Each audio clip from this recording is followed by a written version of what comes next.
Okay, so each obstacle we have to give it an x value, a y value, a width, and a height. So I've got all my obstacles here. The first obstacle is going to be a tree. Let me see if I can find it. It's the x position is 78, so it's going to be this tree, I think, because 78 is somewhere over here. And the y position is 360. Yep, just like that, 360. So that's what, I'll just show you the x, 78. There we go. So that is the x and the y position of our obstacle, the x value and the y value. So the x value we saw was 78 and the y value was 360. And then we know the height of our tree, or tree width is the tree width, and the tree height is the tree height. That fills up the width and the height. There we go. So that's our first obstacle.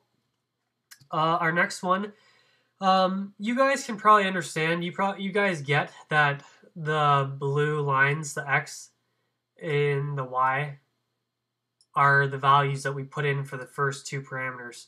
So basically every single obstacle, I have 4 trees, I have 3 bushes, and 2 rocks. Every obstacle has its own blue lines for the x value and the y value. So that's where you'll find those. You just have to look at the sprite.pxm or sprite.psd if you're using Photoshop, and look at where the lines are to understand where they are. Or just follow along with me and you'll just copy what I have here.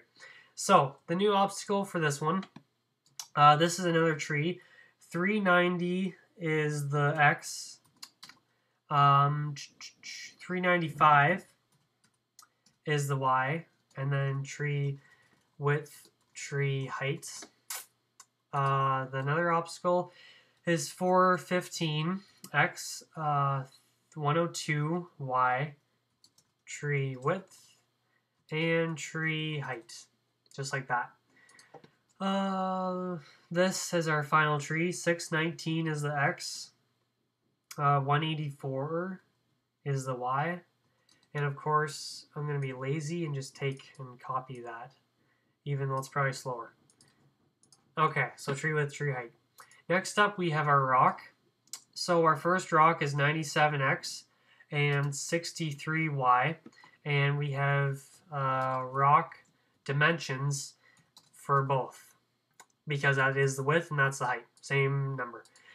Okay, our second rock is 296 by our x position, and 379 is our y position. 296, 379, yeah. And then rock dimensions and rock dimensions. Okay. Our bush height. So our first bush is 295, and the next one is 25 for the y. Now the length of our first bush, which I believe is this one, is 150 pixels.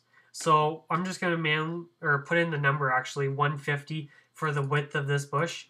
But we know the height of the bush is bush height. There we go. Our second bush is 570x, 138y. And the width of this bush is also 150, and the height is bush height.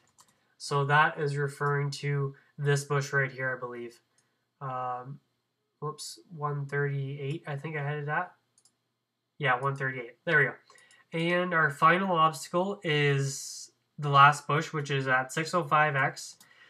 492 is the y. 90 is the width of this bush, and bush height, obviously, is the height. And I spelled height wrong there. There we go. Alright, so these are all of our obstacles, and that is how we define them. It's a little, I would not recommend this way if you had a huge map with like 100 obstacles. There's probably a better way to do it, but this is the way that we're going to do it, and it works perfect. So